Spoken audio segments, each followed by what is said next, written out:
Good morning, student. Now we start our demerits of plogging back of profits. Plogging back of profit or retained profit or retained earning. In previous video, we understand the meaning of retained profit और plogging back profit. जो company होती है, जो organisation होता है, चाहे वो soul trader हो, चाहे वो पार्टनरशिप फर्म हो, कंपनी हो, अपना ईयर में जितना प्रॉफिट अर्न किया है पूरे प्रॉफिट को डिस्ट्रीब्यूट ना करते हुए उसके कोई रिज़र्व बना के रखना, जिससे कि हम फ्यूचर में अपने बिज़नेस का डेवलपमेंट करें, उसका एक्सपेंशन करें, यानी प्रॉफिट को फिर से बिज़नेस में लगाना is called ploughing back of profit. Meaning हो गया था, कैरेक्टरिस्टिक्स हमने देख ली थी. Now we start the demerits of plogging back of profit. Following are the demerits of the undistributed profit or plogging back of profit. Plogging back of profit encourages the establishment of monopoly. क्या encourage होती है? Monopoly. Monopoly का meaning होता है एक ही व्यक्ति का right होना. जैसे जितने शेयर होल्डर हैं, जितने, तो अगर हम नए शेयर्स कैपिटल इकट्ठा करने के लिए इशू नहीं करेंगे, हम अपना जो प्रॉफिट अर्न कर रहे हैं उसी पैसे को हम वापस से एंटरप्राइज में लगाते रहेंगे, तो हमारे नए शेयर होल्डर नहीं बनेंगे और जो पुराने होल्डर्स हैं उनकी ही मोनोपोली एंटरप्राइज पर बनी रहेगी. तो प्लॉगिंग बैक किसको इनकरेज करता है? Monopoly of the holders. Third, saving of undistributed income is not used for the profit of shareholder.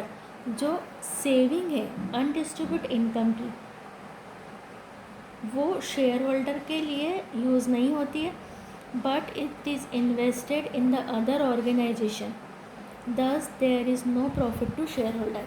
एक जो कंपनी होती है, एक कंपनी के भी कई सारे फॉर्म होते हैं, अलग अलग होते हैं.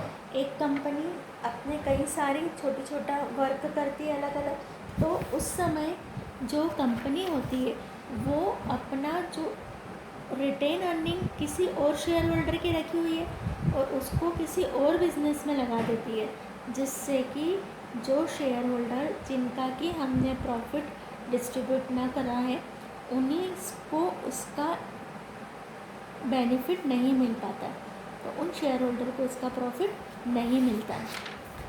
Then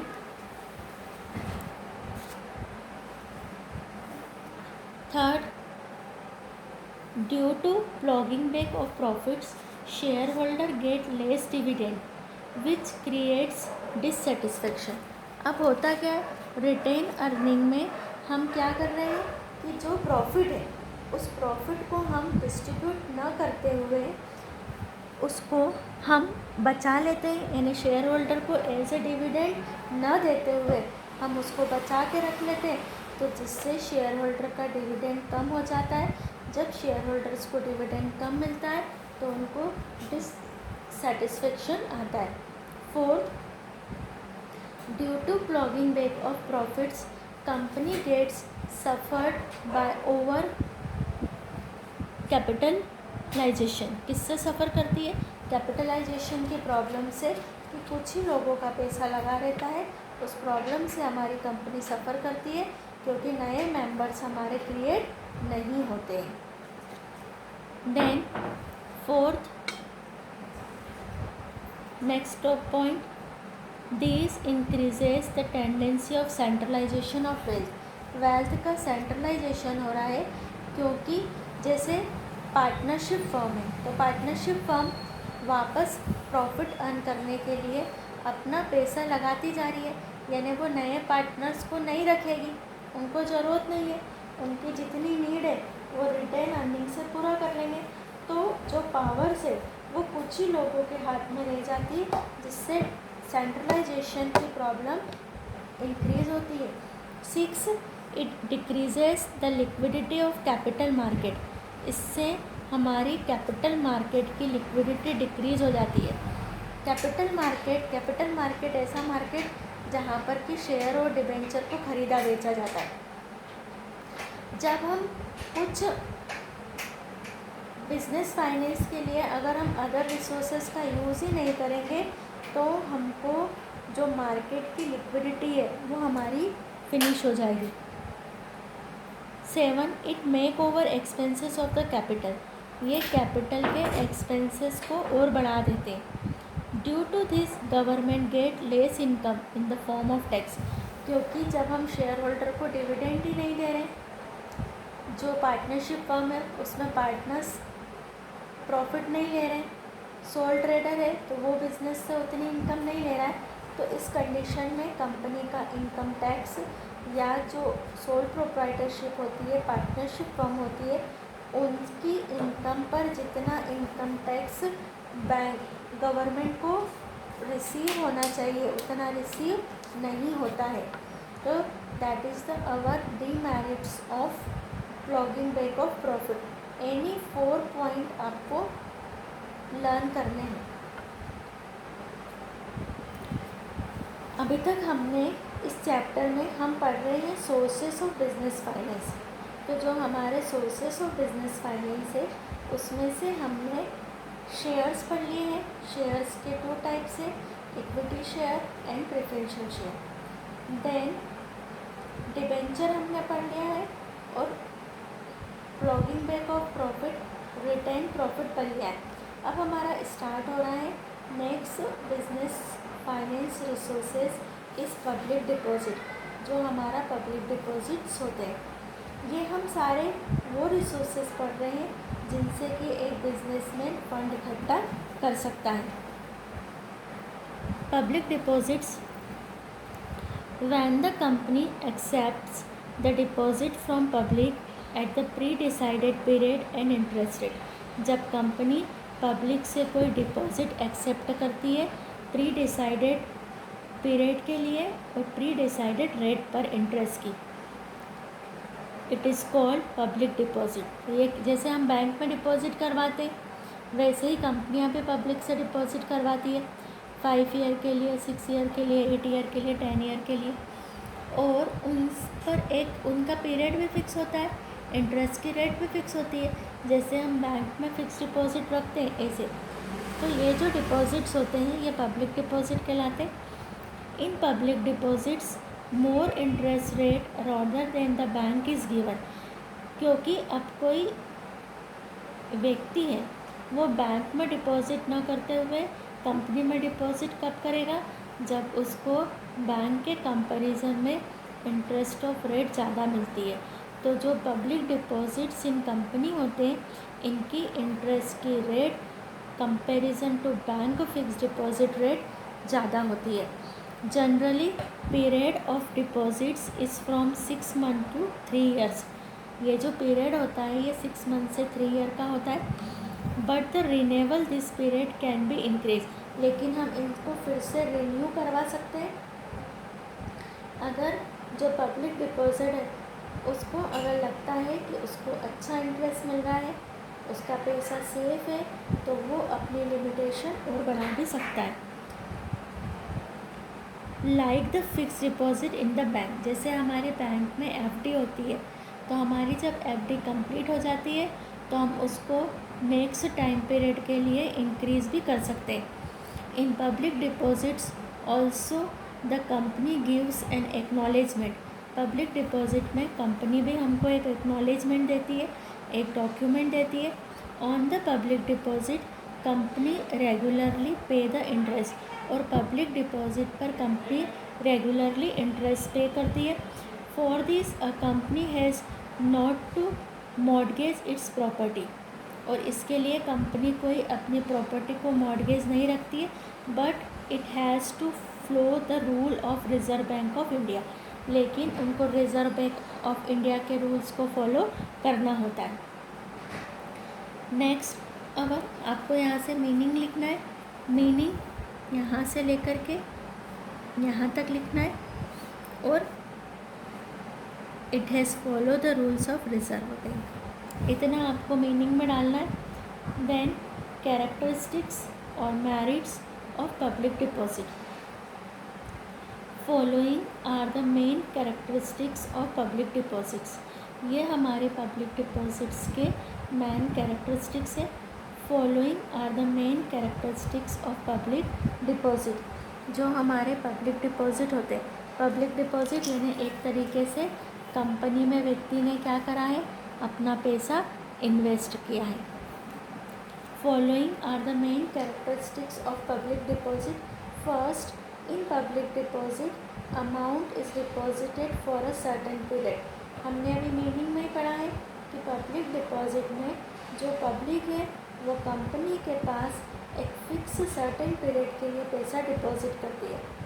second, in public deposit investor does not have any interference in the operation of the company. Public deposit में जो इन्वेस्टर होते हैं वो कंपनी के ऑपरेशन में कोई इंटरफेयर नहीं करते. जैसे शेयर होल्डर होते हैं, जब investor as a share holder पैसा लगाते हैं तो वो कंपनी के मैनेजमेंट पे इंटरफेरेंस करते हैं. बट पब्लिक डिपॉजिटर के जो इन्वेस्टर होते हैं वो कंपनी के मैनेजमेंट पे इंटरफेयर नहीं करते. Third, in public deposit the rate of interest is fix. जो रेट ऑफ इंटरेस्ट होती है वो फिक्स होती है. It's payment is done every month, terminal, half yearly या एनुअली या एंड ऑफ द पीरियड. जो इन पर इंटरेस्ट मिलता है वो हो सकता है कि कंपनी हर मंथ दे, हर 3 मंथ में दे, हर 6 मंथ में दे, हर ईयर में दे, या जो उसका ड्यूरेशन है. जैसे फॉर 3 ईयर डिपॉजिट करा तो after the 3 year company interest पे करे. तो यहाँ पर एक सर्टेन पीरियड के में कंपनी इंटरेस्ट का पेमेंट करती है. Fourth, in comparison to the interest rate of the bank, company gets loan on low interest rate through the public deposit. जो इंटरेस्ट की रेट बैंक की होती है उसके कंपैरिजन में कम रेट पर कंपनी लोन भी देती है. जो पब्लिक का डिपॉजिट रखा हुआ है उस डिपॉजिट पर लोन भी देती है. Fifth, in public deposit investor do not provide any kind of collateral. यानी कोई सिक्योरिटी नहीं होती है इन्वेस्टर्स की पब्लिक डिपॉजिट पर. 6, bye public deposit flexibility is maintain in the economical structure of the company. Public deposit में flexibility maintain रहती है. अगर कोई इन्वेस्टर चाहे तो वो अपना पैसा निकाल सकता है. 7, the administrative expenses is less on public deposit in the company in the comparison of share and debenture. अगर कंपनी को शेयर और डिबेंचर इशू करने में जितना एक्सपेंसेस लगता है उसके कंपैरिजन में पब्लिक डिपॉजिट का एडमिनिस्ट्रेटिव एक्सपेंसेस कम होते हैं. यानी जब एक कंपनी पब्लिक से डिपॉजिट इकट्ठा करके पैसा इकट्ठा करती है तो उसकी कॉस्ट कम होती है. शेयर और डिबेंचर इशू करके फंड इकट्ठा करने की कॉस्ट पब्लिक डिपॉजिट के कंपैरिजन में ज़्यादा होती है. Next, public deposit is an easy way to getting loan. Public deposit एक ऐसा तरीका है जिससे आसानी से लोन हमको मिल जाता है. 9, by public deposit company get the profit of trading on equity. Company को ट्रेडिंग ऑन इक्विटी पर प्रॉफिट मिलता है. In the condition of more profit dividend of share holder increases. Share holder का डिविडेंड इंक्रीज होता है. 10, by public deposit the issuing of shares and debenture are facilitated. Public deposit से ही company share और debenture का issue को मदद मिलती है. तो वेरी इंपॉर्टेंट क्वेश्चन, कैरेक्टरिस्टिक्स और मेरिट्स, एनी 5 पॉइंट से आपको ये तैयार करना है. Any 5 point. Now we start demerits of public deposit. Public deposit के डीमेरिट्स क्या है? In public deposit following demerits are mainly found. First, public deposit is therefore called fair weather friend, क्या कहते हैं हम इसको, ये हमारा एक फ्रेंड होता है। At the time of recession period they do not play the role of companion. जब हमारा रिसेशन यानी हमारा डाउन होता है जिस समय हमारा, उस समय ये रोल प्ले करता है हमारे फ्रेंड का। Public deposit is available for a shorter period, shorter period के लिए पब्लिक डिपॉजिट्स अवेलेबल होते हैं, but it is long time finance kind भी एक बार। पब्लिक डिपॉजिट से हमको 6 मंथ टू 3 ईयर्स तक के लोन मिल जाते, लेकिन लॉन्ग टर्म के लोन हमको नहीं मिल पाते। तो that is the big problem of public deposit. Public deposit is uncertain sources.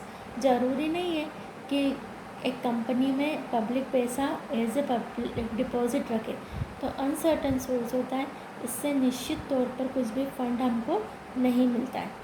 Public deposit encourage the speculation, इससे हमारा स्पेकुलेशन इंक्रीज होता है। 5th point of demerit, public deposit is not suitable for new business. जो public deposit होते हैं वो new business के लिए सूटेबल नहीं होते, क्योंकि न्यू बिज़नेस की कोई गुडविल नहीं होती है और उस न्यू ऑर्गेनाइजेशन में कोई भी पब्लिक पैसा एज ए एफडी नहीं रखती है।